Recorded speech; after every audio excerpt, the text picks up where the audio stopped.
જો આપણા ભાઈ બટેકા ફોલવા પી ગયા હતા, કેમ કે આ જય પાર્વતીના વ્રત પૂરા થઈ ગયા છે એટલે પાપાની પરીને આપણે ફ્રીમાં પૂરી ખવડાવવાની છે. બટેકા તો ફોલવા પડશે કેમ કે આજ કોઈ ઘરે હતું નહીં, તો મારા ભાઈ બટેકા ફોલવા પી ગયા છે.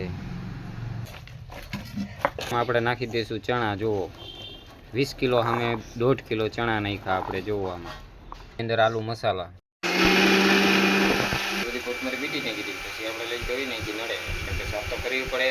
મારે કાલે લઈ જા. જો આપણે બધો પુદીનો બીટી નાખ્યો તો હવે આને આપણે ધોઈ નાખશું સરસ મજાનો. આપણે સરસ મજાનો આને ધોઈ નાખી. જોઈ લો પાણીમાં.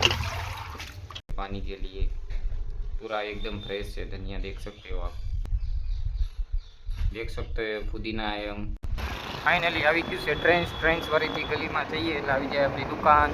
ફાઇનલી આપણે આવી ગયા છીએ દુકાને. અને ભાઈએ શટર ખોલી નાખ્યું છે. पैसा भाई अभी 2000 पूरी लेके पूरा. अभी इधर भैया 2 से 3000 पूरी लेके आए. वो सब अभी यहाँ निकाल के रखते हैं. હવે આપણે બરફ લઈ લીધો છે પાણી બનાવવા માટે. અમારા ભાઈ અંદર બરફને અંદર નાખશે. જો આપણે અલ્ટ્રાના પાણીથી પાણી બનાવી છીએ. તો 15 લીટર પાણી નાખશે એમાં અમારા ભાઈ. હવે જોવામાં અમારા ભાઈ 150 ગ્રામ ફુદીનો નાખશે પાણી બનાવવા. હવે આમાં કોથમરી આવશે. આમાં 300 ગ્રામ કોથમરીની પેસ્ટ આવશે. તો આમાં 1.5 કિલો આમલીની પેસ્ટ આવશે. આમાં પાણી બનાવવામાં 1.5 કિલો આમલીની पेस्ट. अभी आएगा ये पानी बनाने का मसाला 200 ग्राम.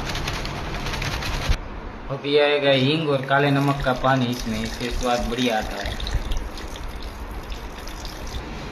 अभी इसमें आएगी मिर्ची की पेस्ट 50 ग्राम जितनी. इससे पानी तीखा होगा.